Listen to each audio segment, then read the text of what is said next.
Hello and welcome to Never Seen It, a podcast about movies we haven't seen yet. I'm one of your hosts, Betsy, and with me, as always, is my husband and co-host, Trent. Always. Always.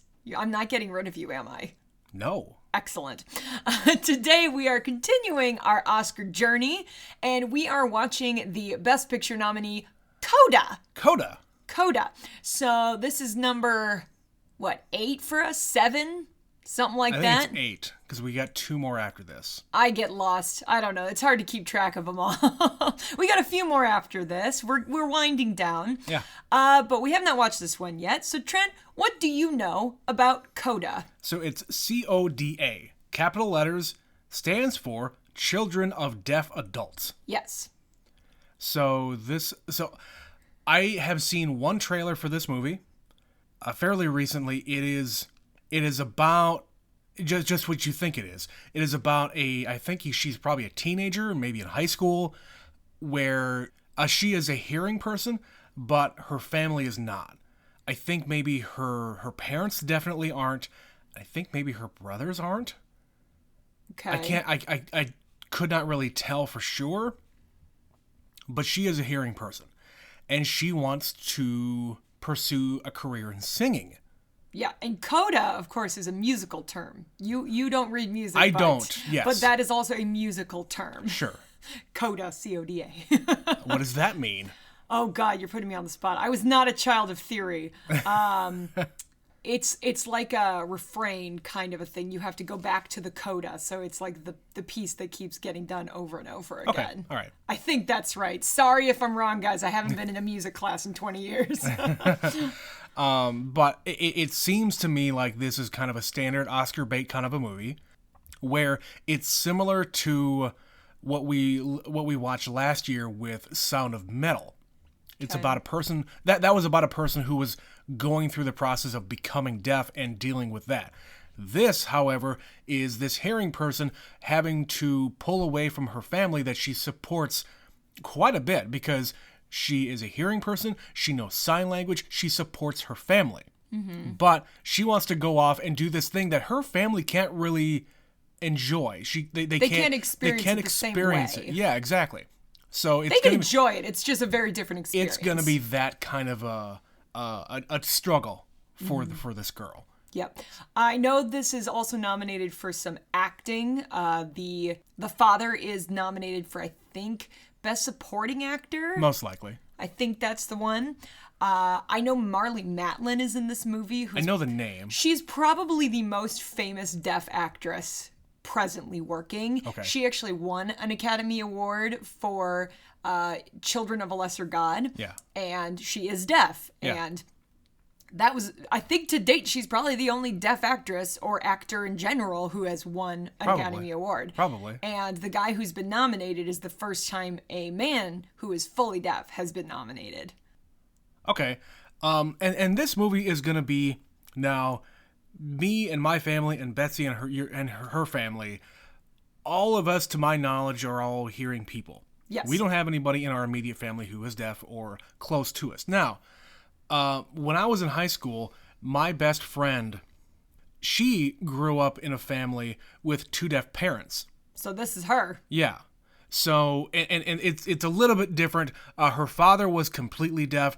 Her mother was, I don't know what you want to call it, but she could hear some things, but she basically had to read lips to really understand people. Mm-hmm. But she grew up in that family having, a little bit of sign language knowledge, but she has 3 other siblings. All of them are hearing as well. Yeah. So I've heard a few stories from her about growing up in that thing. So I have a little bit of context just through a third party, but I've heard stories about this.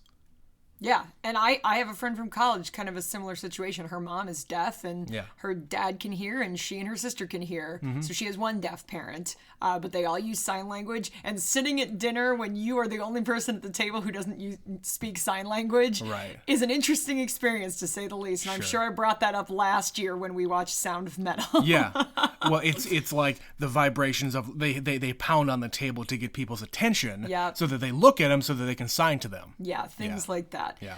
Yeah, and then of course this one we're gonna get a lot of musical elements, so I'll be interested to see. There'll be some singing. There'll be some like instructors trying to help her out, and she's probably gonna go after some scholarships to go to college for that type of thing. So that's usually the case. But let's go find out. We're gonna go and watch Coda, and we're gonna be right back.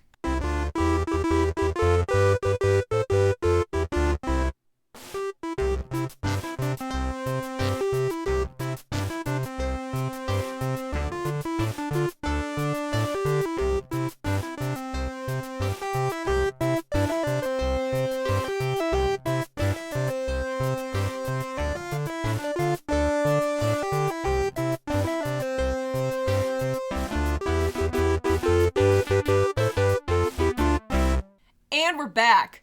All right, Trent, that was Coda. What did you think? I like that one. Yeah? It was a nice story. It was a nice movie, yes.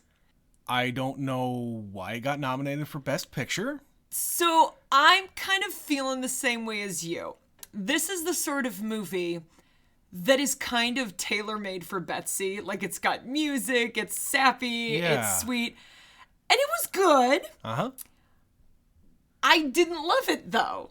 Like, I thought going into this, I was going to be like, oh my god, swoon, I love Coda, this is my favorite thing in the whole wide world. I was left slightly underwhelmed. Yeah. And I don't know if it's just because it kind of hits the beats you expect it to hit. And it's a little cliche. A little bit. So, here's how I interpret this movie. It is after school special, but you get a little bit extra with the deaf parents not being supportive. Mm-hmm. And the fact that the main character here is having the fight between her family and her future. So, again, it's very after school special. You're going to learn something about how this other part of society functions and how it may not function, and there's always a struggle there. So I get why this is recognized, because it is a good movie. Is it fantastic? No. And again, I think it's just because, like I said, I've seen movies like this before. And it's like, okay, girl has dream, family doesn't understand, family changes mind, girl is suddenly supported, girl wins the day. Yeah. Like, I've seen this movie before. And I don't want to tell people that this is a bad movie. This is not a bad movie. No. I just think for me, I've seen this movie before. Yeah. I thoroughly enjoyed it. But I'm not going to sit here and say, oh, this deserves to win Best Picture. Oh, this will not win. No, it will not win. And being nominated is enough. And I hate comparing movies. I don't want to do this, but last year we had a movie about a different set of circumstances where a person was deaf. And a lot of people were in that movie were deaf. Yes. Now, is this the Academy trying to have one of those types of movies? Just like, and of course we haven't seen it, but we also have Drive My Car. That's going to be included in this lineup. We'll probably watch that one next. Is the Academy now just trying to grasp for a different kind of a movie to introduce it to more people and to recognize that non-traditional movies are important, and it totally is. Like Minari last year was really great. Parasite was really good, and again, all of these like non-traditional movies are becoming a mainstay in the Academy in the Best Picture categories. Is this just them trying to fit one in here? Well, yeah, the entire point of them expanding the category to 10 movies maximum in the last decade has been to diversify and get people to watch the Oscars. And this movie is something that is streaming. This is accessible. This is the first thing that Apple has gotten nominated for. They have not had any other nominations for movies. This is from Apple Original Films. Right. Like, this isn't just them, like a Netflix model that they just paid for. that was already made. No, they funded this thing. They fucking made this thing. Right. For their own service. Right, so it's very accessible. Anybody could just go and get Apple TV Plus and watch this movie. Yeah. It's easy. And this was an easy watch. Yeah. I didn't hate it, as I said, but it's like, okay, here's the over-the-top choir teacher who believes in you, the inspirational teacher story. Now, yeah, you're going to come at this from a different perspective than I am, because I've never really seen a movie like this. But I know what the movie is. It's just what you said. There's this enthusiastic choir teacher who sees something in you, and I'm going to get you into this music college, university, school, get you a scholarship, and, you know, like, the kid is down on their luck. Maybe they come from a poor family, and in this case, poor as in monetarily poor and poor in access, because she had a very, very different upbringing than any other kid out there. Yeah, she's been interpreting for her family her entire life because she's the only one who can hear. Yeah. And they've kind of become reliant on her, which is really an unfair situation, but it's just the reality of her existence. And that's kind of the whole crux of the movie, is that her parents are expecting her to just be their interpreter, a free interpreter, and she calls them out at it. Yeah. On multiple occasions. I can't just be your free interpreter forever. Like, I have my own life.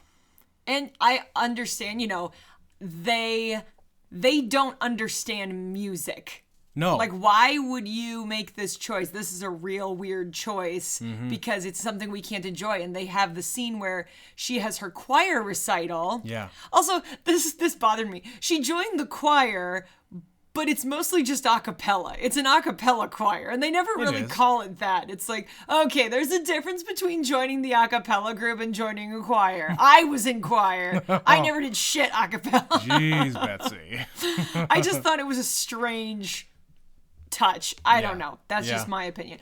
But yeah, so they're sitting at this choir recital concert, and they're not enjoying themselves. They're bored, and they're looking at their buttons because they realize their shirt is done up wrong. That was kind of a nice touch. And what do you want to have for dinner? Oh, spaghetti. Well, I'll have to go to the grocery store. Right. Because what else are they going to do? Yeah. There's no interpreter They're looking around there. at other people, and when they have their duet, they can see other people looking around and reacting to it. Like, one person was crying. Yeah. Other people were, like, bobbing their heads. Yeah. Like, clearly people are enjoying this.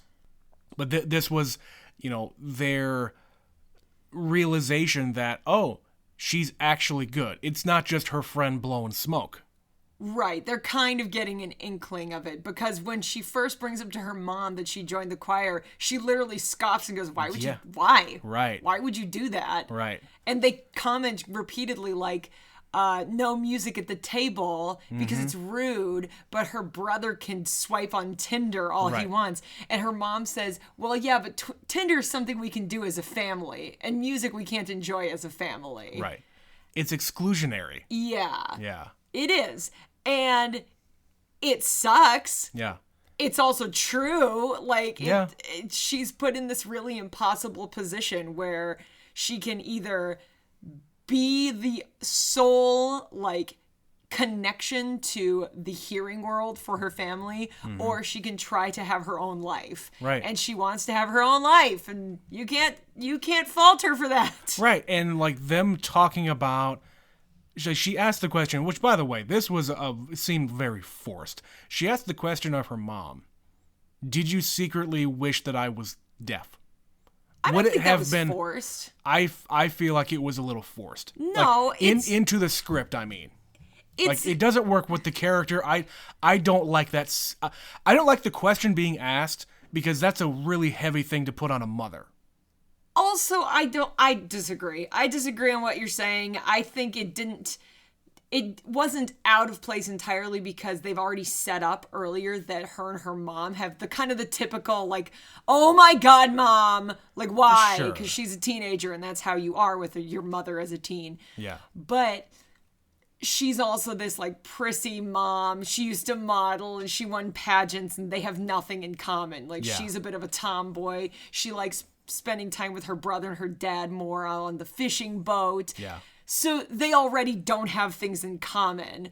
And having her be hearing and her mother be deaf is just one more thing they don't have in common. It's true. So that's what the point of that scene is.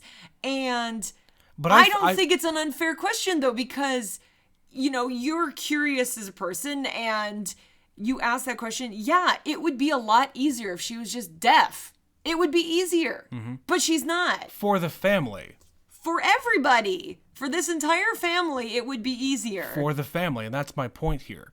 For her to be a hearing person, in general, it is a much better solution for her life. But for her to be included in this family as a quote-unquote normal member of that family, the normal people are the deaf ones.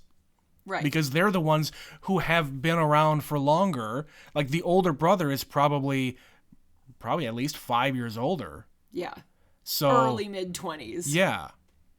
So they've been around for much longer than she has, and they've gotten everything down.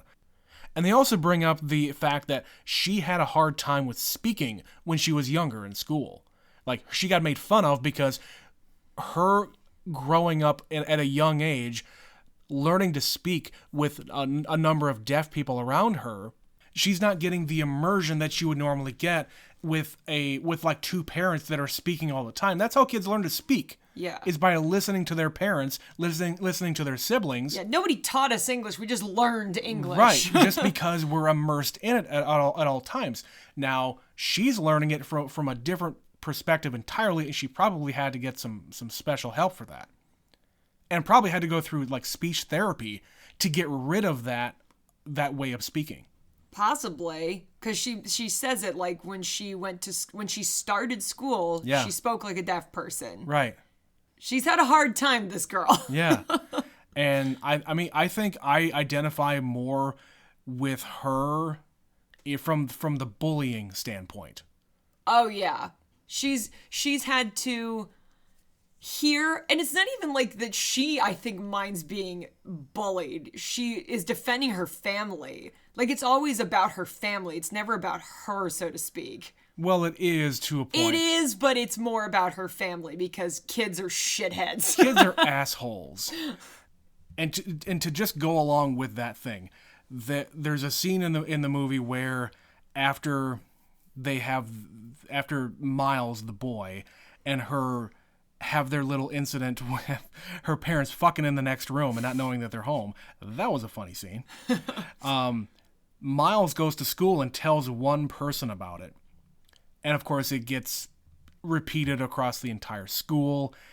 You know, she's, at this point in the movie, she's like making some friends and feeling better about herself. She's coming out of her shell. But one thing sets it off, and she's directly back where she was. All the progress that was made from her social standpoint was just all erased in her mind. It may not be true, yeah, but in her mind, that was all just completely erased.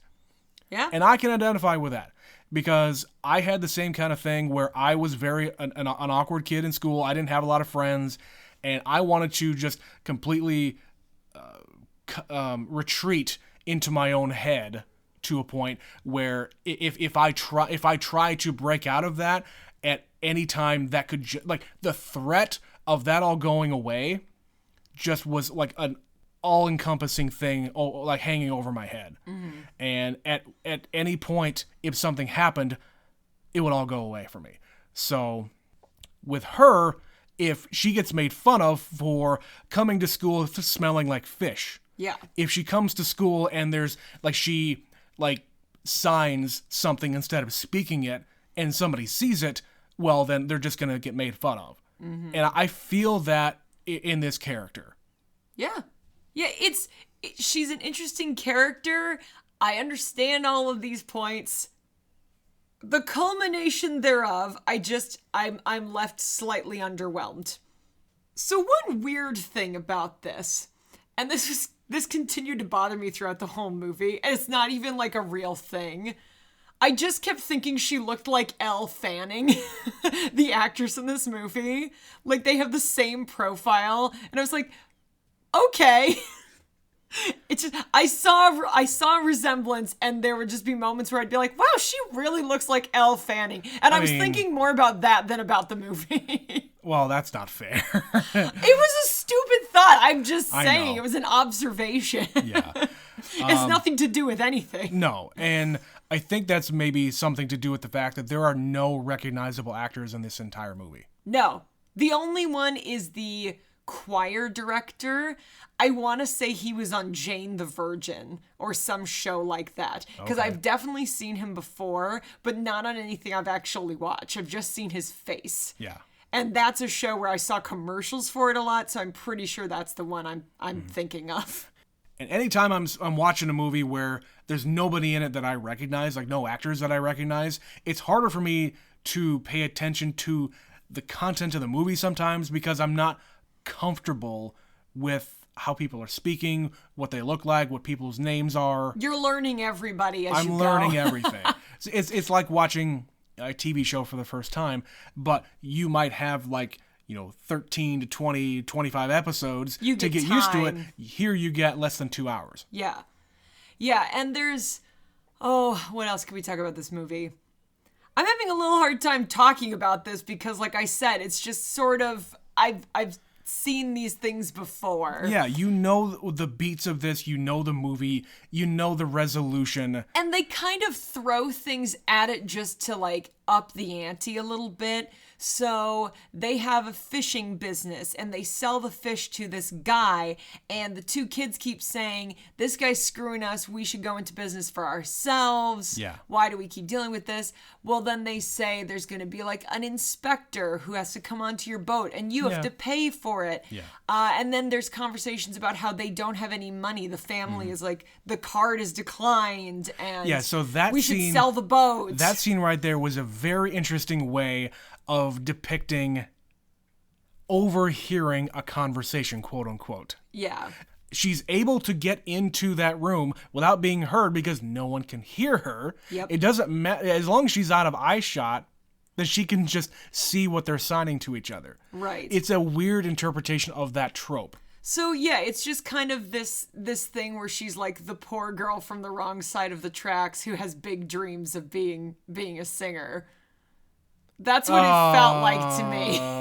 I disagree with that. Okay, but why was it there? Why did we have all this stuff about, we don't have any money and the business is going under? I disagree with the fact that you think that she's got big dreams to become a singer. No, I just mean I've seen that movie before. Yeah, that's I all I agree. mean. I agree with you, but that's not this movie. This movie is more, it's her wanting to get away from her family and do something that she enjoys.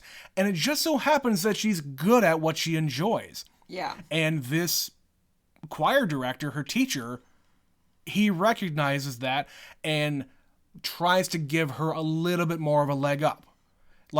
She wasn't planning on going to college. She wasn't planning on she didn't know what she was going to do the next year. She's 17. Yeah. I guess she's a senior. They never really say it. That's the assumption. Yeah, the assumption is she's a senior. She's about to graduate. I guess the Miles says something about graduation. Yeah. Yeah. And she only signs up for the choir because the boy she likes signs up for choir. Just an extra reason for that. That's right. So, no, I think this is more, I see an opportunity here where I can do something that I like.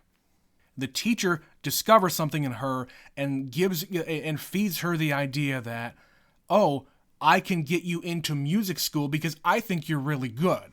And she's like, oh. And I think it's more to think about back when he asked her the question, how does singing make you feel? Yeah. And she does her little interpretive signing to basically say, it just makes me float away. Right. She doesn't have words for it, but she has sign language for it. Right. And she's done nothing in her life up to this point but help her family. Nothing help for her parents. herself. She's done nothing but do that.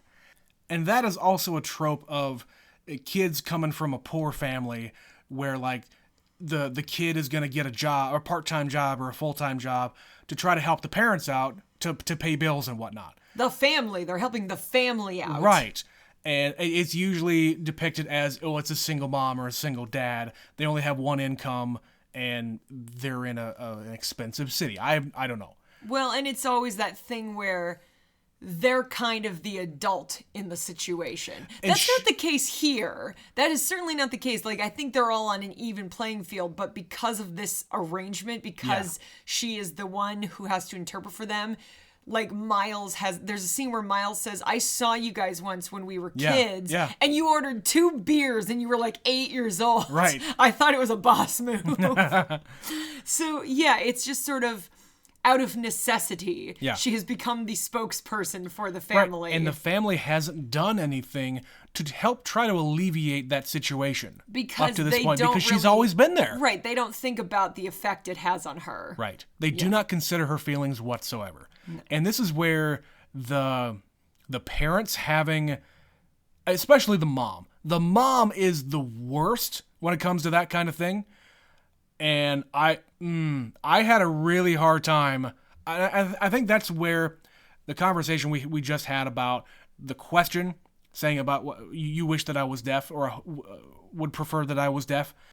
I had a hard time really not believing the mom, but I had a hard time having any kind of sympathy for the mom, because everything that they are doing here is for the business, for the family, and nothing for her.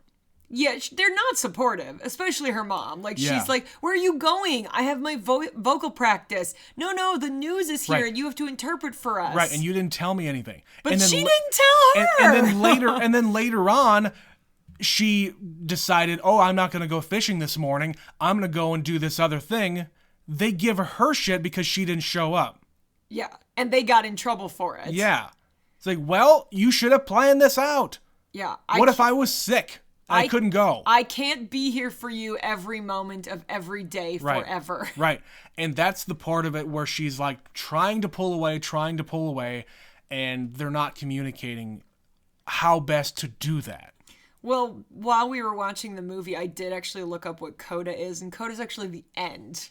It's the coming to the end of the piece, which makes a lot more sense now when I know that. Again, I was not a student of music theory. I can read music, but I just, You didn't know that one. The lingo. I should know that one. That's like a basic one. But again, I haven't really read sheet music in 20 years. Even in like, there's a saying, the coda at the end. You mean the end at the end? The coda of this. I guess. Yeah, that is a thing. But yeah, there were, I think, some other like funny moments at the very least about this movie. One of them was near the beginning where you mentioned, oh yeah, music isn't allowed at the table. Well, she put the earphones in because the other 3 of them were making a lot of racket. Oh, yeah. Making a lot of noise, and it was very annoying. And for someone, her being 17, she should be used to this, but I think it was just more for the audience's benefit. Oh, yeah. There's a lot of, like, dishes clanking. Yeah, she was, like, Dad is scrubbing furiously on the grill. Yeah, he was scrubbing the grill. Mom was putting down the plates and the silverware very loudly. Her brother has his phone turned all the way up. Right, all the notifications. Yeah. It's like, yeah, that's the same annoyance that you would hear in public when somebody's ringtones are going off, and if you're in a library and like you're getting text tones and shit like that. Turn off your fucking phone. Turn that shit off. Yeah. And there was a moment when she was going to get picked up from high school, like she had the radio turned all the way up because why wouldn't she?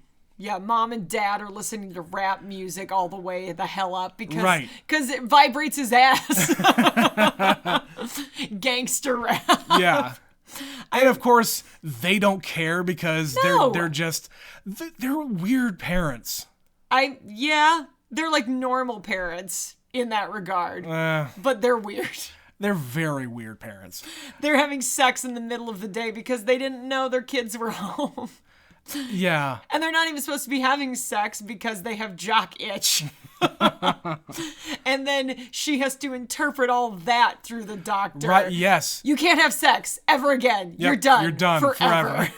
And just the fact that she has to go to the doctor because, again, they can't just have people cannot just have interpreters with them 24/7. No. It just doesn't work like that. No. But at the same time, it's still we're in the 21st century, guys.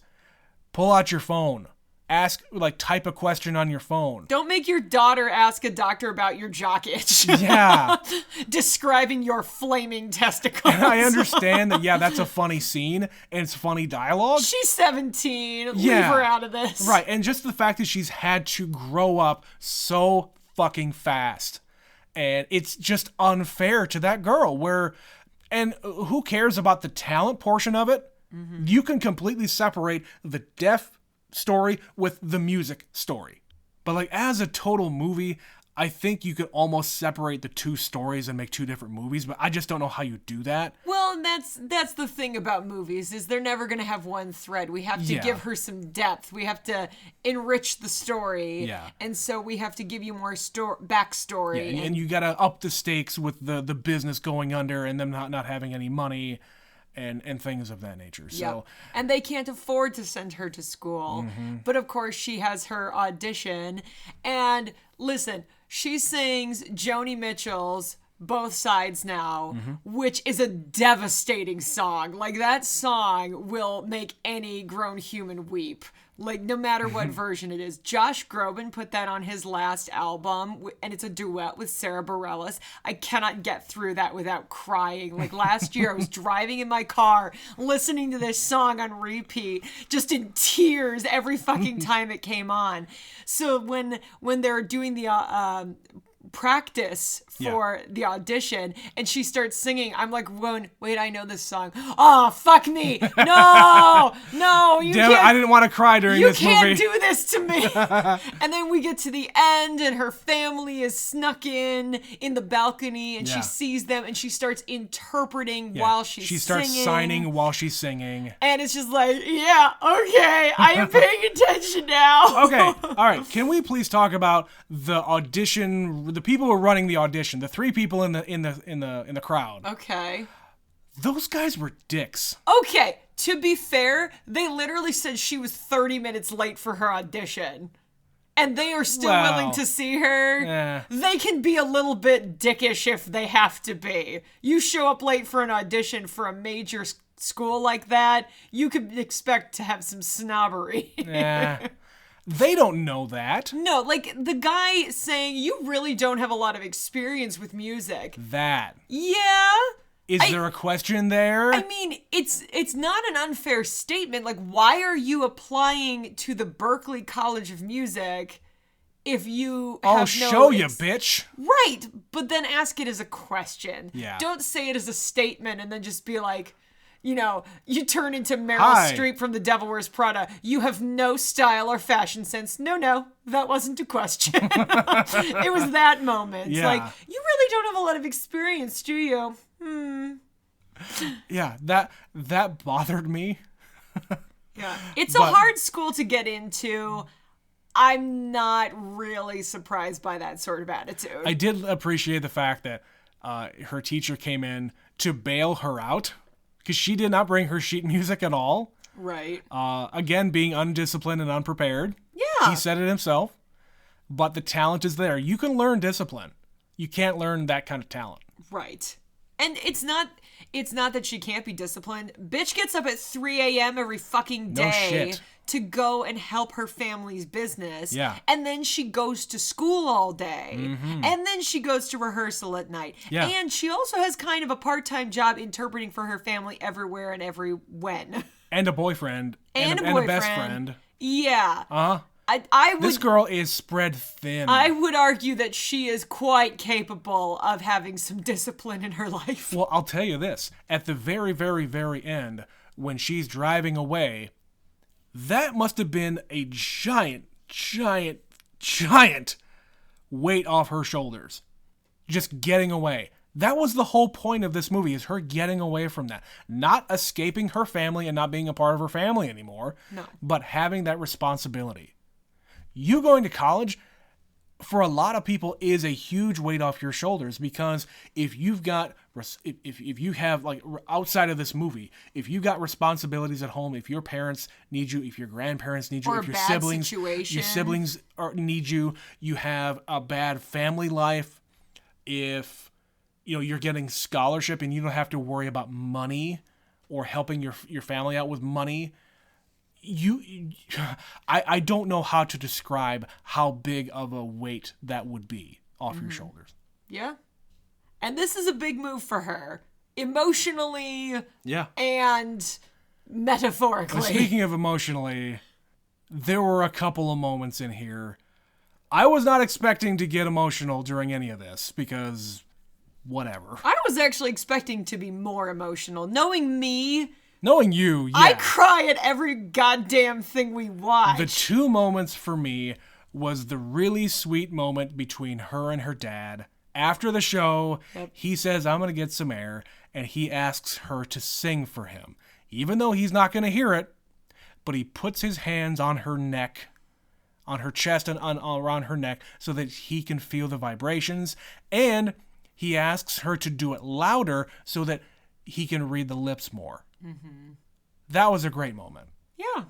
And of course, at the very end, she says, stop the car. I need to go out and give him one more hug. Group hug. Yeah. Yeah. So it's nice. It's a nice movie. There's nice moments in it. I don't know I don't know why I'm underwhelmed. If I just had heard from other people who loved this movie that it set the bar too high for me. Okay.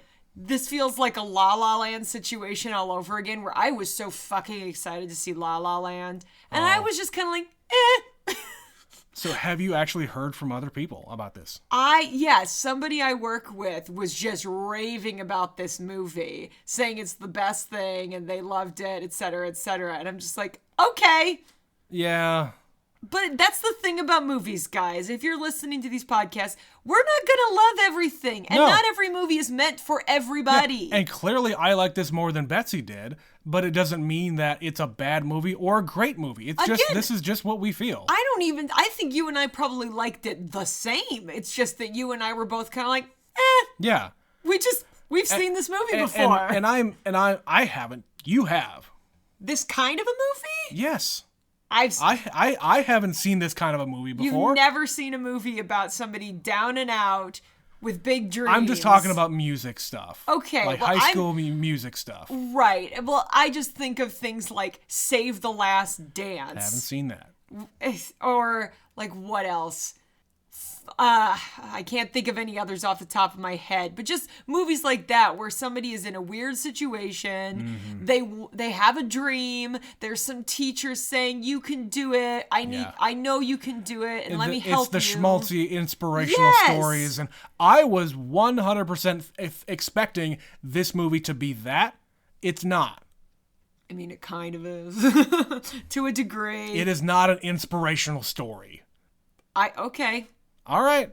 Agree to disagree. We can agree to disagree. But when we are doing this Oscar series, I have to look at it from a different prism. Like, if I was just watching this movie for a regular episode of the show, I would probably have a different reaction than what I am having right now. That is also true. I will give you that. I am trying to put this at a much higher elevation than than anything else that we do on this show.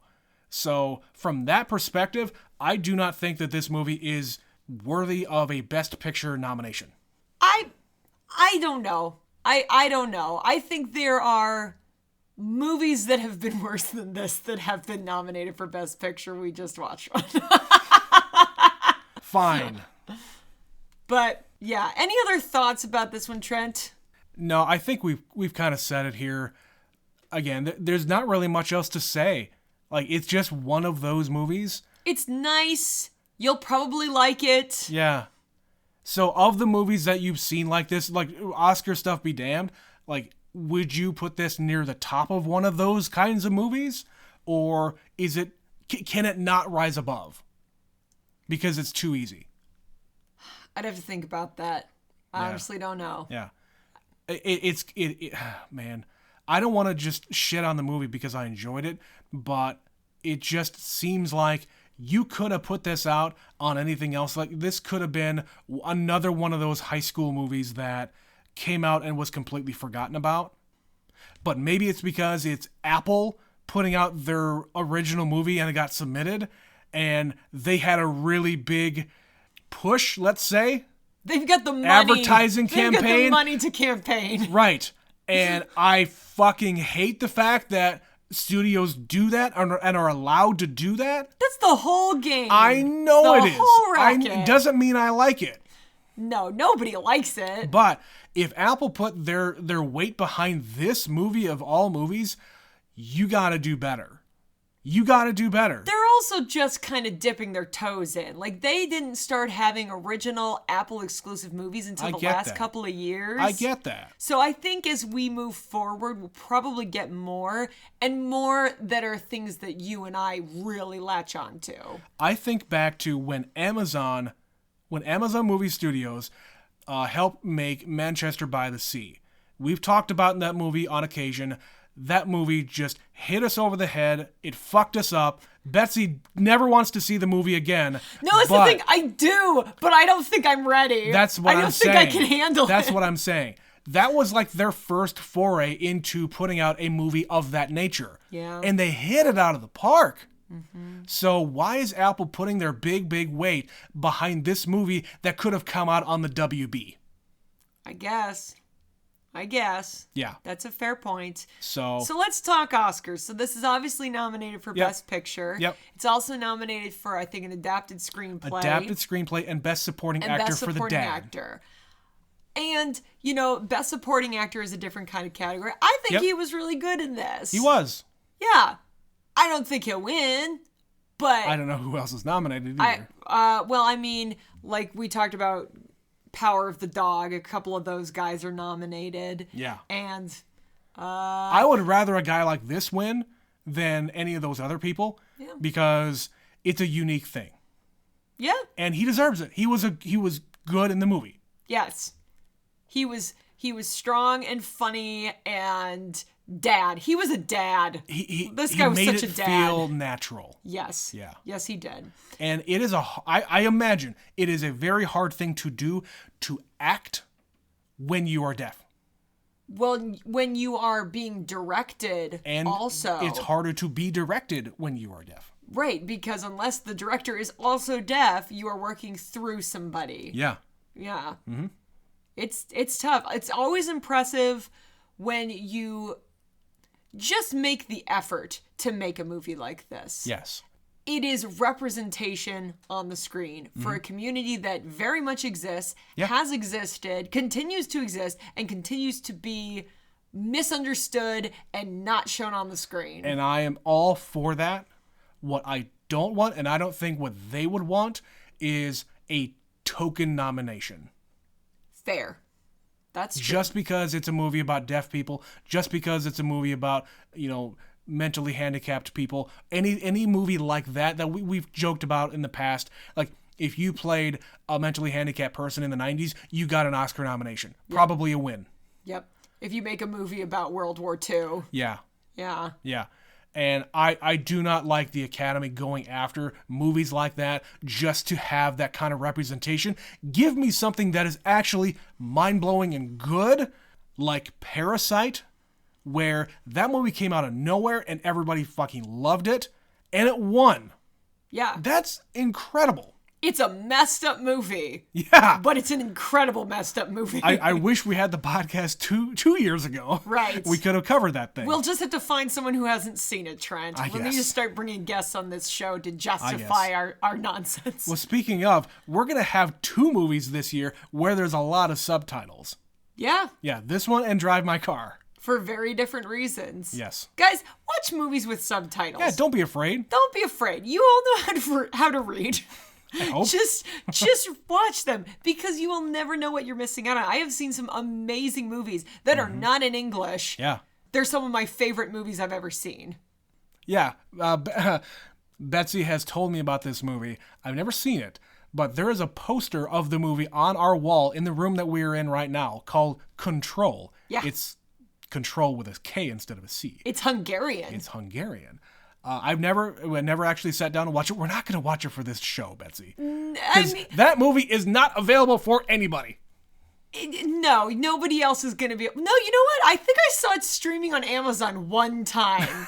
It has shown up occasionally. Okay, fine. But Seek it out. It's a really great movie. Yes. So Betsy's not just blowing smoke here. She's legit. I'm a fan. Yes. For realsies. Yeah. But movies that are in English, I'm not allowed to turn subtitles on because Betsy doesn't like it. Why? What do you mean? You don't like it when I turn subtitles on. You get distracted. I think when you turn subtitles on and you don't have a need for them, like you just, I don't know why you want them on. I like them on sometimes because I want to know all the different words that maybe I can understand what they're saying. I guess if you're watching something like Snatch, where they're speaking English, but they're not speaking English. They're speaking slang. Yeah. That I can follow. Those are the times that I want to have it on. Okay. Well, you can watch those movies on your own. All right, fine. Well, I think that's about all we have for this one. Trey, have we got any emails today? Yeah, we got an email from Rick about Don't Look Up, another Oscar movie that we already covered. So again, if we're trying to avoid spoilers here, but I didn't read this in advance, so hey, if there's spoilers in here, go watch the movie. It's on Netflix before you listen to this part, I guess. So yeah, go turn away now if you yes. You know how we wrap this up. Yes. Don't Look Up. I am one of those people that really didn't like Don't Look Up. I found the editing style and cinematography off-putting as the constant quick cuts and shaky handheld camera tended to distract me with their presence rather than subtly increase the anxiety of the scenes. Now, Rick, I don't know how many Adam McKay movies you've seen. That's just his style. That's a thing he does. But yeah. I think it probably works better in another setting. Like something like Step Brothers. It's stupid nonsense. So the quick cuts probably feel like they fit in because these jackasses are just making a chaos. Well, and the quick cuts and like cutting to like, I guess, unrelated things happen more in The Big Short and with Vice. Yeah. His two more serious movies. Mm-hmm. Again, that's just his style. Moving on. I felt the movie was about 40 minutes too long, with the middle really dragging as the film repeated plot points about, quote, is the danger real? How do we solve this? And yeah, I agree with that. The middle of it did drag. I don't know if it was too long or not, but yeah, you're right. The middle of it was just too much. Back to the email. On a textual level, I was very taken out of the movie by the targets the satire was going after. Politically, the script is taking shots at a president that is no longer in power and completely misses on the challenges caused by a, quote, stay the course president instead of a don't tell me what to do president. This is partially caused by the delays in production as the script was written in late 2019 and a lot has changed in the world since then. No shit. Yep. Yeah, I remember Adam McKay talking about the fact that he wanted to make a climate change movie. I can't remember where he was interviewed about this, but he said years ago that, the next movie that I want to do is about climate change. And of course, this was like probably 2017, 2016. It was probably when he was out doing stuff for Vice. I guess. But yeah, it's been on his mind for a while. And how else do you do it other than, take the interpretation that is your current life? Yeah. So, I get it, but things have changed. We have a new president. We have a pandemic. Those two things are very related. So, hey. In that same point, he says the central metaphor also breaks down because a president like the one shown in the movie would love it if they could be the hero with the problem that could be solved by throwing missiles at it. A comet is basically a cosmic enemy that can be destroyed. It isn't a problem that is solved by real collective action and societal change like the real cataclysmic event we are all facing. Correct. Yeah, blow it up. Yeah. Just blow up the big thing that is going to kill us. The solution is blow it up. Yeah. We spent enough money. Blow it up. Yeah. But this is a stupid way to say it, but there's no magic wand to solve climate change. Yeah, you're right. It does take real collective action, real investment, real money that does not get to have a profit motive behind it. No. Yeah. No one gets to make money on this. No one should make money on this. God damn it, no. Continuing on, the movie also just ignores that other countries exist, because I guess the EU and Russia and China are all fine with letting a single tech billionaire decide to mine the comet, and none of them use their own significant military arsenal to save the planet themselves. Yeah, we mentioned that. They kind of gloss over it a little bit. There's like one small faction of humans trying something, and it ends badly. Right. And we mentioned, this is a very U.S.-centric movie. Like, we're not talking about... Like fucking Independence Day had a much better collective action to go against the fucking aliens by using Morse code. That's right. Everybody coordinate the attacks at this same time. It's like, yeah, you could have done that. They did it back in the 90s. Yeah. Jeff Goldblum figured it out. That's right. Bill Pullman figured it out. Bill Pullman. He should be the president of the Earth. Excuse me, the Earth. That's right.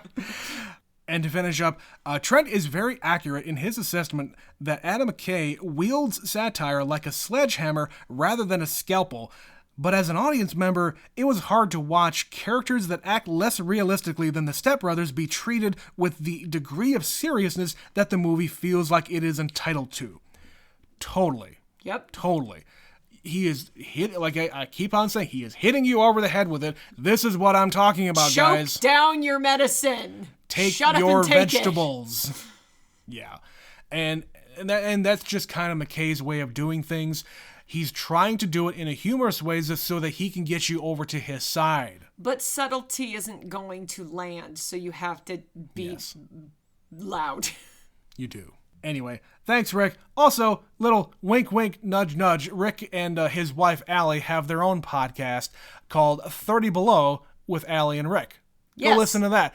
They watch movies that have 30% or below ratings on Rotten Tomatoes. They watch them so you don't have to. They watch bad movies. Really bad movies. Sometimes they're fun. They're just bad. Fun bad is okay. I can understand that. So yeah, listen to that too. And thanks, Rick, for sending the email. Yes, thank you, Rick. Other people can send emails too. Yeah. Email us at neverseenitpod@gmail.com. Follow us on Twitter, neverseenit_pod. If you want to support the show, click the link in the podcast description to throw us a buck if you want. If you don't have any bucks to throw, that's okay. Just share the podcast with your friends, rate us on iTunes, and all that good stuff. We had a ton of people just listen to 50 Shades of Grey out of the blue out this week. Of nowhere, we just had people, like, I guess it was around Valentine's Day. That's the only thing I got. The only thing I can think of. But yeah, we had a bunch of people listen to the 50 Shades podcast. It's like, oh, okay, fine. I'm okay with that. Sure. It's slowly climbing the charts. Still, the number one episode, if you can believe it, is XXX. Yeah. I don't know why. I don't know why. It's very strange. Oh, Betsy. All right. That's the end of the show. Yeah, we've got a couple more Oscar specials. Yep. You can look forward to those on the next couple of Sundays. And then we've got a couple other movies sprinkled in between. Also, the next episode we do will be our 100th movie. Our 100th movie. 100 movies. It'll be episode 104. This is 103. But this is our 100th movie we're going to listen to. So we're gonna plan a special one for that one. I'm pretty sure this is a movie you've seen. I've seen it. But I haven't. So we're going to leave you guessing here. So this is the end of the show. We will get to you on Wednesday with that 100th movie. But until next time, you've been listening to Never Seen It. My name is Trent. My name is Betsy. And we'll catch you on the 100. Bye, guys.